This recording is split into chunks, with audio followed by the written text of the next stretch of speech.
Maria do Carmo Amorim, sou filha de Dona Estéria de Santana Amorim, de Cirilo Teles Amorim. Minha mãe era marisqueira, meu pai era agricultor e carpinteiro e me criou assim. Eu sou a 8ª filha do meu pai, mas da minha mãe eu sou a 4ª. E minha história de vida é assim uma coisa fantástica, porque quando eu nasci meus irmãos quase todos já eram casados. Eu tenho sobrinhos que são mais velhos do que eu. E eu tive assim uma vida muito boa, porque eu era a caçulinha da família e todo mundo cuidava de mim. E eu só tinha uma frustração na minha vida, porque eu queria ganhar uma boneca. Eu não queria comprar, eu queria ganhar. E nunca ganhei essa boneca.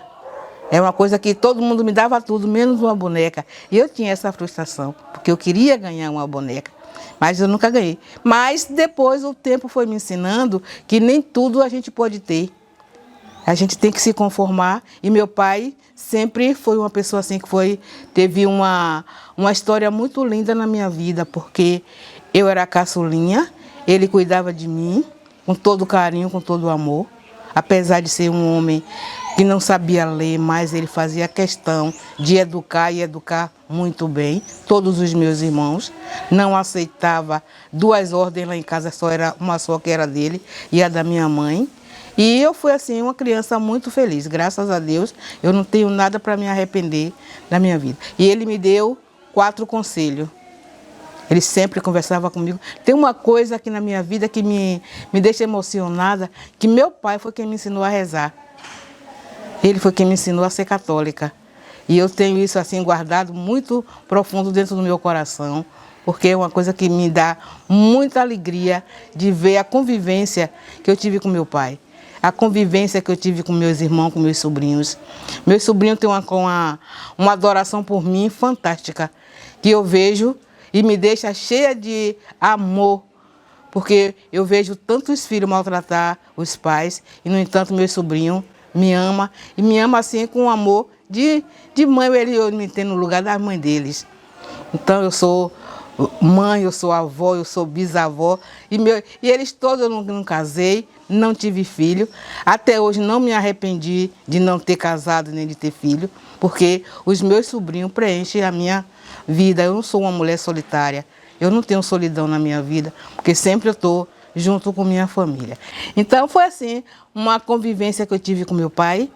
Meu pai ficou doente, ele era quem tomava conta da casa e eu tinha muito medo de meu pai morrer, porque eu não sabia como eu ia sobreviver com minha mãe. Mas, no entanto, Deus me deu uma sabedoria incrível, porque quando meu pai morreu, eu senti necessidade de ser um rimo de família. E eu tive um pensamento, eu vou cuidar de minha mãe. E cuidei com muito carinho, com todo o amor. Tudo que eu fazia era pensando nela. Tinha uma relação muito boa com ela. Não desobedecia. A gente tudo se combinava. Se eu queria uma coisa, eu chamava com ela e conversava. E assim a gente viveu muitos anos. Que meu pai morreu com 82 anos. Quando meu pai morreu, eu tinha 29 anos. E eu senti uma necessidade muito grande de ser eu. E eu disse, eu vou ser eu vou seguir os conselhos do meu pai. E que não deu outra, eu segui mesmo, e até hoje eu não tenho do que me arrepender daqueles conselhos que ele me dava. E fui viver, a gente era marisqueira, ela trabalhava na maré, eu também. Primeiro ela trabalhava na roça. No tempo de meu pai era carpinteiro. Ela trabalhava na roça, ele fazia roça e ela vivia da casa e da roça. E eu cresci nisso. Eu cresci também fazendo os trabalhos da casa. Ele não queria que eu mariscasse, mas eu sempre gostava de mariscar. Eu não tinha irmã para brincar, porque eu brincava com minhas vizinhas. E minhas vizinhas todas eram marisqueiras. Então, quando ele viajava, porque ele trabalhava fora daqui, em Bom Jesus e Cabo Sul, e eu aproveitava que eles não estavam em casa e ia para Maré. E era que eu ia com a maior satisfação com minhas colegas, porque elas iam por necessidade, mas eu ia para me divertir. Então, era uma coisa que eu fazia assim muito. Quando ele chegava, ele encontrava o marisco, você foi para Amarelo. E outra coisa que eu tinha e tenho até hoje, eu não gosto de mentira. Ele me ensinou com todo o prejuízo a verdade. E ele perguntava, você foi para Maré? Fui. Aí ele dava risada, porque tudo que eu fazia ele achava graça mesmo. E eu aproveitava disso e fazia tudo o que eu queria. Então eu cresci uma pessoa assim independente. Eu não sou de pedir nada a ninguém. Nem a ele eu não pedia, eu avisava. Eu dizia, eu queria as coisas. Ele dizia, você tem certeza do que você quer? Eu dizia, tem. Ele disse, você tem? Faça. E nunca dei dor de cabeça para ele, nunca me arrependi das coisas que eu fiz. Então tive uma infância muito boa e sou feliz até hoje. Graças a Deus, quando tive necessidade, fui à luta. E lutei muito para sobreviver. Porque quando a gente sai do domínio de pai, eu não tinha mais pai para me dominar. E eu tive sempre um pensamento, eu não vou decepcionar meu pai. Porque até hoje meu pai era um homem negro, um negão mesmo, feio, mas tinha um coração lindo. E todo mundo, até hoje, o pessoal me respeita porque é do nome dele. Então, para mim, é uma felicidade muito grande de eu falar de meu pai e de minha mãe. Minha mãe era uma coisa linda. Era uma senhora que até hoje todo mundo só fala bem dela porque ela não sabia dizer não. E ela tinha um carinho todo especial pelas pessoas. Meus sobrinhos, quando chega, é tanto que na minha casa continua tudo do jeito que meu pai deixou. Porque dá lembrança dele com meus sobrinhos, que meus sobrinhos lembram de cada detalhe da vida de meu pai. E isso me deixa muito feliz quando ele fala do avô. Porque naquele tempo os homens eram tudo grosso, mas meu pai sempre foi doce com os netos. E eles têm todo o carinho, até hoje, tem todo o carinho. Minha mãe está com 8 anos de morta, mas até a cama que ela deixou é uma briga que todo mundo, quando vem visitar Saubara, só quer dormir naquela cama. E então eu tenho uma vida assim muito feliz e essa felicidade que eu tenho, eu gosto de transmitir para as pessoas. Olha, eu senti necessidade de fazer parte dessa cultura de Saubara quando uma irmã de caridade que vivia aqui em Saubara, uma canadense, e ela viu o nosso trabalho aqui em Saubara, todo mundo trabalhando, cada um em suas casas, e ela me chamou e pensou e disse, eu tenho necessidade de fazer grupos de rendeira, porque eu vejo vocês trabalhando tudo espesso e eu queria fazer um grupo para organizar vocês. Você topa? Eu disse topo. É tudo isso que eu queria. Eu não tinha como fazer sozinha, mas já que eu tenho a companhia, eu quero fazer.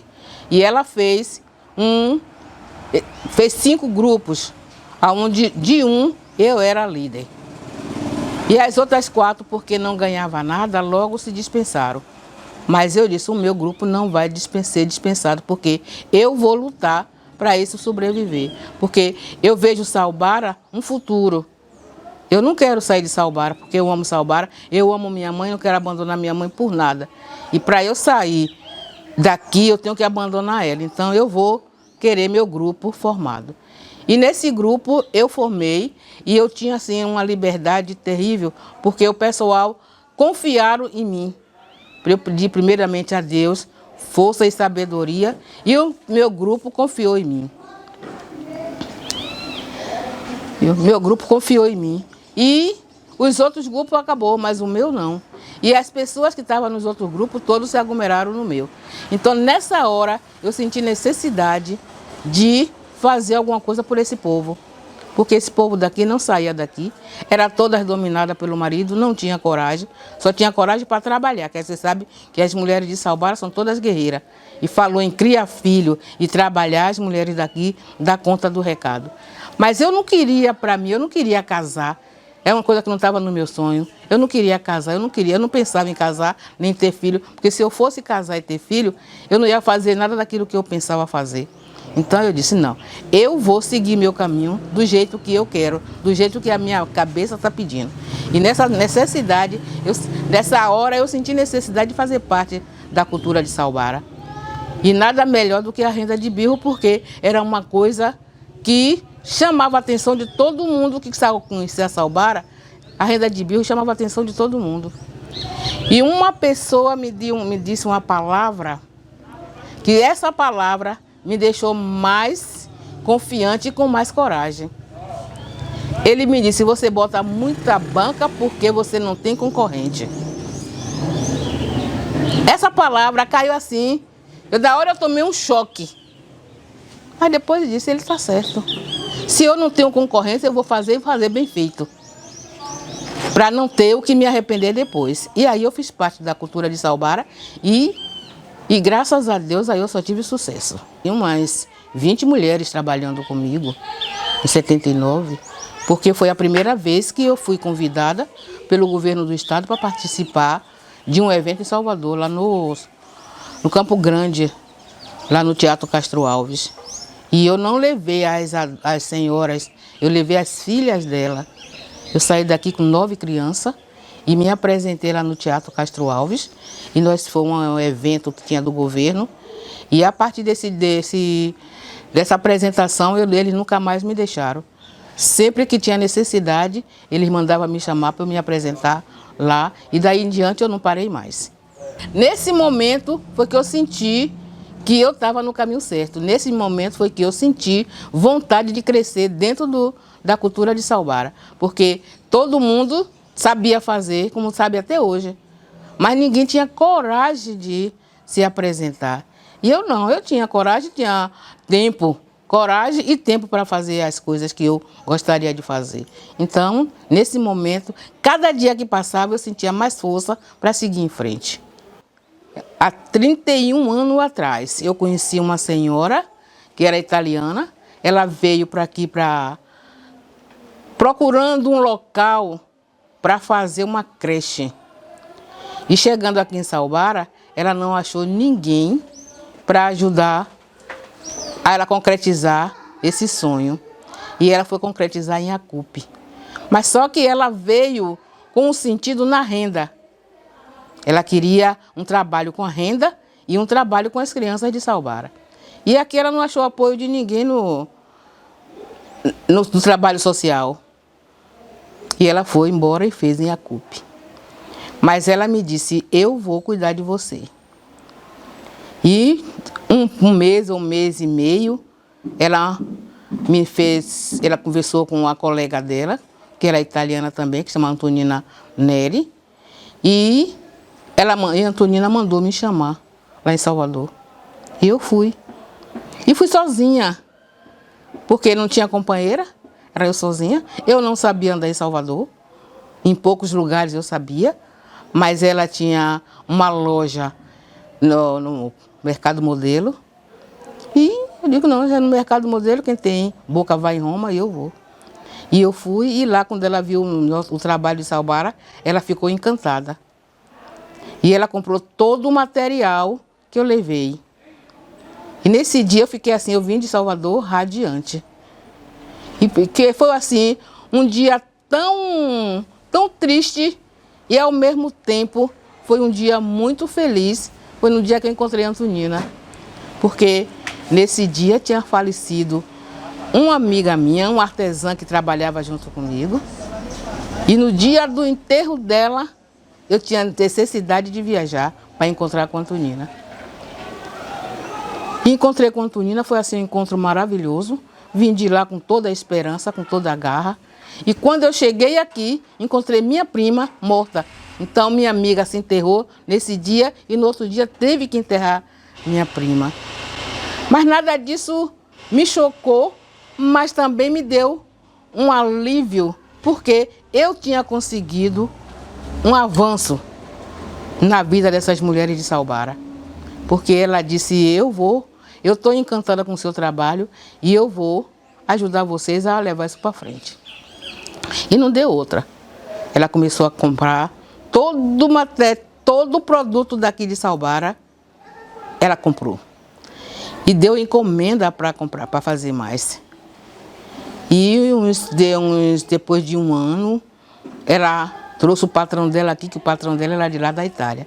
Ele não sabia falar português.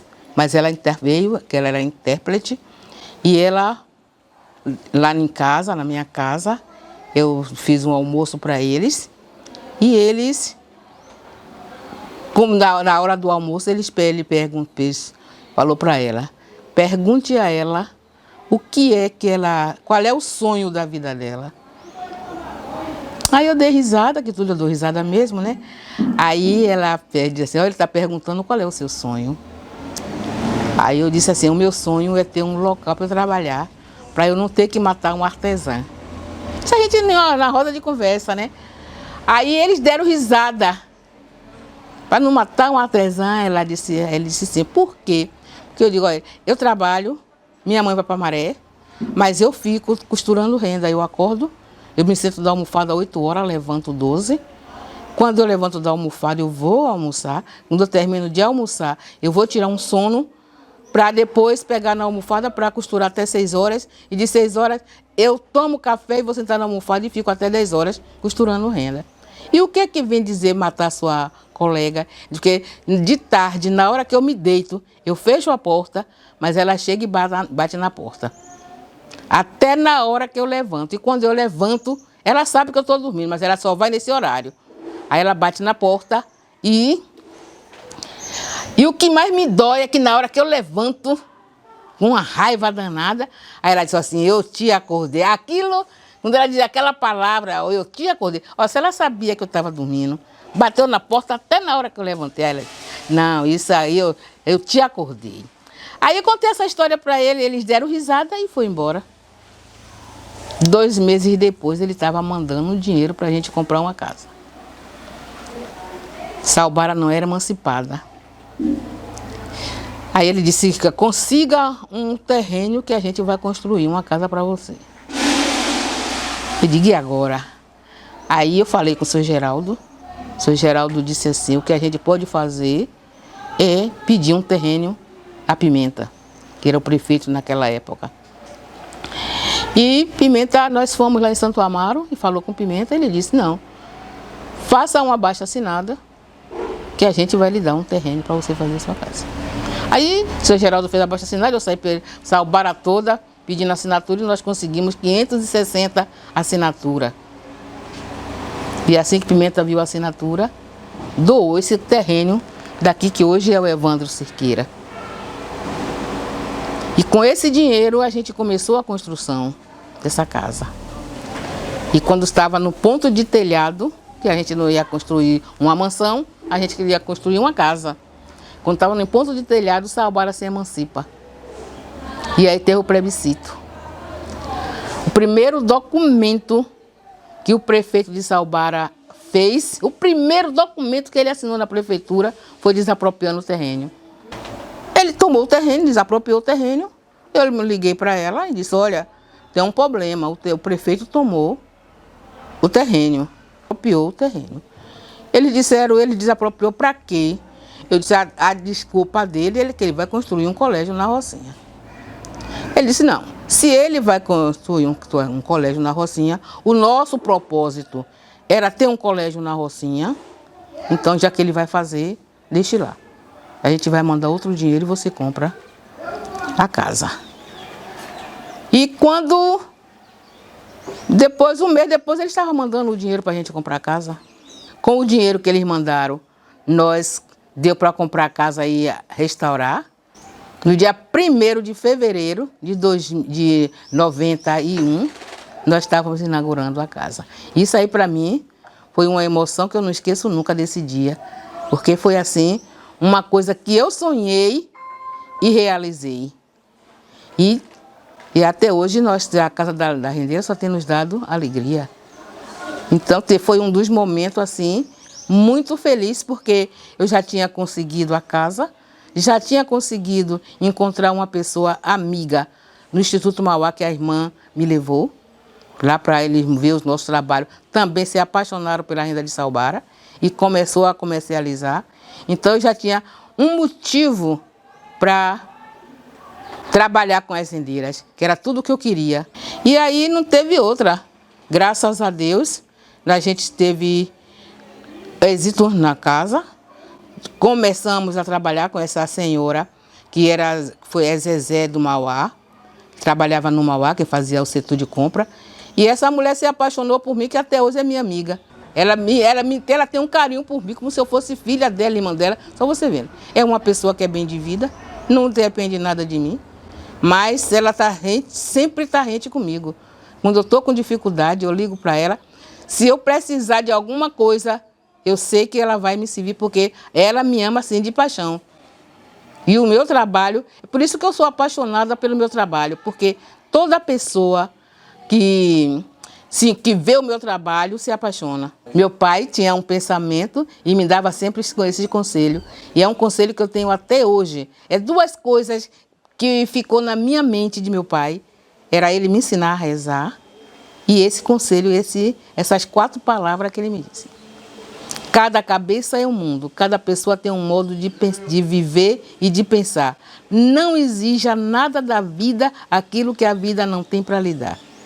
E essas palavras me conduziu a vida toda, que sempre que eu estava com dificuldade, eu me lembrava dessas palavras e eu parava ali, raciocinava, pensava 2 vezes para poder fazer as coisas. E graças a Deus, eu nunca decepcionei ninguém. Para sair de Salbara, justamente foi esse pessoal. A irmã Rosalinda foi que me levou para Salvador para vender renda. E batia de porta em porta, lá no Pelourinho, para vender a nossa renda, até no dia que nós chegamos no Mauá. No dia que chegou no Mauá, nesse dia eu deixei de bater de porta em porta, porque o Mauá se interessou pelo nosso trabalho e aí comprava toda a nossa produção. E para sair para fora, para outros países, foi assim uma coisa fantástica. Eu estava na casa das rendeiras sozinha, um dia de chuva, a estrada de Salbara horrorosa, e quando eu estava sozinha desenhando, eu sempre desenho alguma coisa, chegou um senhor na janela da casa das rendeiras e disse assim: "Você é Maria do Carmo?" Eu disse: "Sou." Ele disse assim: "Você não me conhece, mas eu vim aqui para levar você para os Estados Unidos." Eu aí dei risada, disse: "Que brincadeira." Ele disse: "Não estou brincando, não." Eu disse: "Deus, você está brincando, deve ter brincado. Não quer sentar, não?" Na casa da rendeira só tinha 2 cadeiras. Na casa da rendeira só tinha 2 cadeiras. Eu disse: "Entre e sente." Ele entrou e sentou e disse: "Não, eu não estou brincando, não. Eu vim aqui para lhe levar você para os Estados Unidos." Eu disse: "Mas eu não vou, não." Ele disse: "Mas você vai, porque já está tudo certo, eu só quero o seu sim." Eu disse: "Mas eu não vou." Ele disse: Aí ele disse: "Me diga por que você não vai." Ele disse: "Primeiro, porque eu não sei onde é os Estados Unidos. Não saio de Salbara para lugar nenhum, que o meu trabalho é sair daqui de Salbara e ir para Salvador. Não sei andar em outro lugar, não sei Salvador. Então," ele disse: "O problema é só esse?" Eu disse: "Não, tem outros." Ele disse: "Me diga qual é os outros." Eu disse: "Eu sou rimo de família, eu que sustento minha casa. E eu não vou sair daqui para deixar, porque eu trabalho para me sustentar, e eu sou marisqueira, e a gente trabalha de manhã para comer de tarde. E eu não vou sair daqui para ir para o estado, para lugar nenhum." Ele disse assim: "O problema já não é mais problema. Me diga qual é o outro problema que você está dizendo que não vai?" Aí eu disse: "Não tenho roupa." Ele disse: "Não tem problema. Não tenho mala, não tem problema." Eu lhe dou 24 horas para você me dizer sim. Ele disse: "Eu não tenho nem 24 horas, nem 40, eu não vou." Ele disse: "Olha, eu estou saindo daqui e você tem 24 horas para você me dizer sim." Ele disse: "Você pode ir, mas minha resposta é não." Mas aquilo ficou martelando na minha cabeça. Estados Unidos? Eu sou maluca, rapaz. Como é que eu saio daqui de Salbara direto para os Estados Unidos? Ele foi embora com... Eu saí de lá da casa da rendeira, que eu tinha o hábito de ir para a casa de seu Geraldo, tudo eu contava para ele. Aí eu contei essa história para ele. Ele disse: "Mas você vai?" Eu disse: "Não, não vou, porque o senhor não é meu pai." Eu já disse que não vou e não vou mesmo. Aí ele disse assim: "Se você não for, Quitéria vai." Eu disse: "Quitéria vai?" Ele disse: "É." Aí eu tive que lavar. Quando eu cheguei em casa, eu disse para minha mãe: "Olha, eu recebi uma proposta para viajar para os Estados Unidos." Eu disse a ela que não ia. Ela disse: "Você pensou bem antes de dizer que não ia?" Eu disse, eu nem pensei. Eu disse que não ia. Ela disse assim, olha, se você não pediu para ir, foi ele que veio aqui. Entregue tudo, suas palavras na mão de Deus e seus caminhos, que ele vai lhe dar a resposta. Com 24 horas eu estava dizendo a ele que ia. Ele disse, eu tinha certeza que você ia, eu só quero que você, amanhã de manhã, você tome o dinheiro emprestado aí na mão de qualquer pessoa e venha aqui e traga seus documentos, que é para a gente tirar seu passaporte. Eu estava precisando, que sua documentação já está toda pronta, só está faltando de você trazer seu título para a gente fazer o seu passaporte. Ele disse, não precisa você trazer seu título, é só aquele papelzinho que voltou. No outro dia de manhã eu estava viajando. E aí dessa viagem para cá, rapaz, aí minha vida mudou totalmente. Por incrível que pareça, todo lugar que eu chegava, que o pessoal sabia que eu fui para os Estados Unidos, as portas se abriam. Um negócio incrível. Eu levei 16 dias nos Estados Unidos, eu não tive dificuldade nenhuma, porque tinha uma intérprete exclusiva para mim. Tinha uma senhora que foi para servir de guia para mim. Tinha uma senhora que foi só para tomar conta de mim. E lá nos Estados Unidos eu conheci uma senhora que era minha intérprete. Eu fui 16 dias de riqueza que eu levei lá nos Estados Unidos. Eu não tive dificuldade nenhuma, em nada. A menina que foi comigo dizia assim, veja se amanhã você me dá o prazer de tomar café comigo. Quando era 7 horas da manhã o telefone tocava. Pode descer que o pessoal está aqui esperando para tomar café com você. Quando eu chegava no refeitório do hotel, estava aquela mesa toda bonita, cheia de flores, lá, o pessoal me esperando para o café da manhã. E aí era durante o dia todo.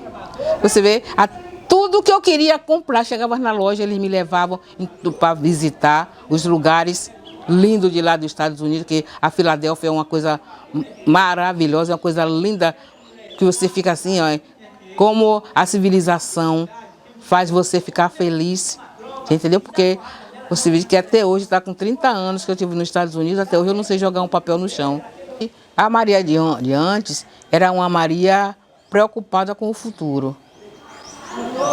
Já a Maria de hoje é uma mulher realizada, porque eu consegui tudo que eu imaginava dentro da cultura de Salbara. Por isso que eu amo Salbara. Eu achei muita oportunidade de sair de Salbara.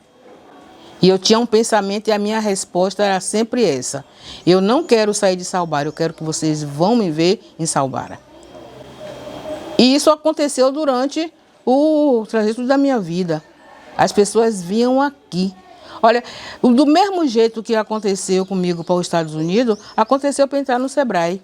Uma tarde vim para casa almoçar e quando eu retornei, eu encontrei Zé Presidente e um senhor representante do Sebrae. E ele me apresentou a Paulo Mesquita.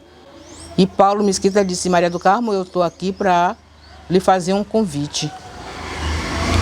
Eu disse, dependendo do convite, eu quero saber o que é para saber se eu aceito ou não. Ele disse, eu vim aqui para a gente fazer uma associação. Porque eu conheci a sua história e conheci o seu trabalho e vi a necessidade de você ter uma coisa para lhe representar. E para lhe representar, você tem que ter uma associação. Eu disse, tudo bem, mas eu não sei o que é, como se conduz uma associação. Ele disse, nós estamos aqui justamente para isso. E foi assim, uma coisa incrível. Ele começou a conversar comigo, eu comecei a conversar os meus propósitos, e ele disse, está na hora, então a gente vai construir uma associação. Como eu já tinha o grupo formado, não tive problema nenhum. Ele disse, e aqui em Salbara, qual é o artesanato forte que tem sem ser a renda de birro? Eu disse, Salbara tem muito artesanato, mas tem um forte também, que é o trançado de palha. E ele disse, tem condições de você unir a palha com a renda? Eu disse, olha, eu não tenho certeza, mas eu acredito na força do destino, já que trouxe vocês aqui, e não custa nada tentar a gente reunir esse pessoal. Então eu saí de porta em porta de lá da Boca da Mata, que toda a vida eu fui amiga do povo da Boca da Mata, e consegui trazer 22 pessoas da Boca da Mata para a associação. E aí formou a associação, que a primeira presidente da associação é Mari, sua tia. É Mari de Linha, foi a primeira presidente da associação. A renda de Saubara tem um diferenciado de todos os lugares, porque a gente só trabalha com a linha fina, os outros lugares trabalham com a linha grossa, mas Saubara só trabalha com a linha Messê Crochê. E nós temos um potencial, porque no meu tempo a gente trabalhava com o espinho do mandacaru, que é esse espinho aqui que eu estou apresentando. Esse espinho, ele tem uma vantagem na renda, porque ele não enferruja. Ele trabalha, mas só que ele é um espinho muito perigoso. E como as mães daqui tinham muitos filhos, então ficava perigoso para as mães trabalhar com espinho. Então, passamos a trabalhar com o alfinete, que é feito de latão. Mas o original mesmo da renda de birro é o espinho de mandacaru. E para a gente fazer renda, a gente trabalha com 4 birros. De 4 a gente passa para 6, de 6 para 8, de 8 para 10 e de 10 para 12. E quando a gente chega no 12, a gente já está apta para fazer qualquer outro desenho na renda. É só a gente prestar atenção no papelão e na renda, porque a gente é capaz de fazer qualquer coisa. A gente trabalha com 200 birros, mas o feito do birro é só de 4 em 4. É só a sequência um do outro. E se você prestar bem atenção no birro, você vê, você trabalha de 4 em 4, mas um faz a sequência do outro. Porque você pega aqui, olha. Aqui tem 4, mas você pode pegar mais 2, mas você, para chegar nos 4, olha, nos 6 você tem que pegar, olha. Você vai pegando de um, e você dá o ponto, e você volta para mais 2, mais 2, e assim é o infinito. Você trabalha com todos eles, mas sempre de 4 em 4. Mas você pode trabalhar com a quantidade de birro que é necessário, dependendo também do desenho que você encontra no papelão. Porque eu digo sempre para minhas alunas que o papelão fala e os birros gritam. É só você prestar atenção que é que ele está falando e que ele está gritando, e você faz uma renda tranquila, sem muita dificuldade. Eu gosto muito de ensinar, eu tenho paciência para ensinar e fico feliz quando minhas alunas conseguem aprender e aprender até melhor do que eu. Eu sou muito gratificante com esses meus birros, com essa minha profissão, com essa coisa linda que é a renda de birro de Saubara. Eu sou apaixonada por ela. Eu fui numa entrevista que me convidaram para entrevistar uns alunos na faculdade lá em Cruz das Almas, para uma turma de engenharia. E eu disse, meu Deus, o que é que eu estou fazendo? O que é que eu vou fazer lá com esses alunos? Mas quando eu cheguei lá, eu vi que não era nada demais. Porque o que é a engenharia? A engenharia é isso que eu faço.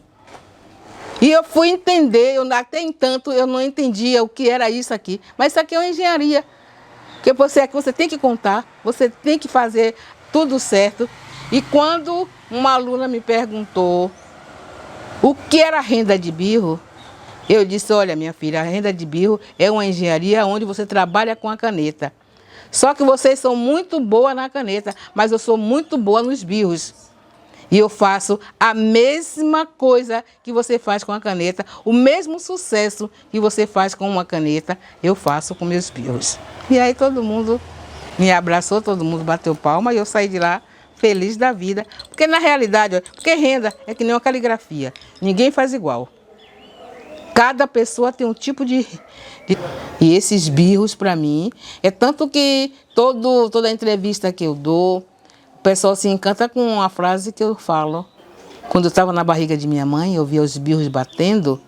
E quando eu nasci, Eu disse, é isso que é birro. Pelo suor, a cantiga dos birros. Exatamente, pelo bater dos birros. Isso daqui, ó, esse bater dos birros é que me encanta, é que me dá inspiração, é que me dá alegria de viver. Por isso eu não sinto assim, saudade de nada, eu não sinto falta de nada, porque isso daqui preenche a minha vida. Esses birros daqui preenchem a minha vida. E eu me sinto uma mulher muito feliz, graças a Deus. E ainda digo uma coisa a você. Esses birros me deixam tão feliz na minha vida que eu nunca tive problema com a minha cor. Eu nunca cheguei em lugar nenhum para ser olhada diferente porque da minha cor. Eu sou uma mulher negra, eu sou uma mulher guerreira, eu sou uma mulher trabalhadora, já entendeu? Eu me amo. Eu me amo. Eu sou assim uma mulher super feliz. Graças a meu bom Deus. Eu tenho um pensamento e esse pensamento é que eu digo às minhas companheiras. Não desista. Não faça, não pense pequeno. Pense grande. Porque o futuro nos espera. E nós temos um potencial muito grande que em lugar nenhum tem. Que é o artesanato de Salbara. A cultura de Salbara depende da gente. E se a gente quiser, a gente faz. Tudo que o Mauá tinha umas palavras que ele dizia que tudo que o baiano pega vira arte. E Salbara é isso. Tudo que os salbarenses e as mulheres salbarenses pensam e faz tem arte e tem futuro. Então essa é a mensagem que eu deixo para as minhas companheiras. Não desista. Para vocês que estão começando, esse é o futuro que vocês têm que pensar e o futuro que vocês têm que viver. Então é isso que eu digo para minhas colegas, que é isso que eu quero para Salbara. É um futuro melhor e nós estamos conseguindo chegar lá.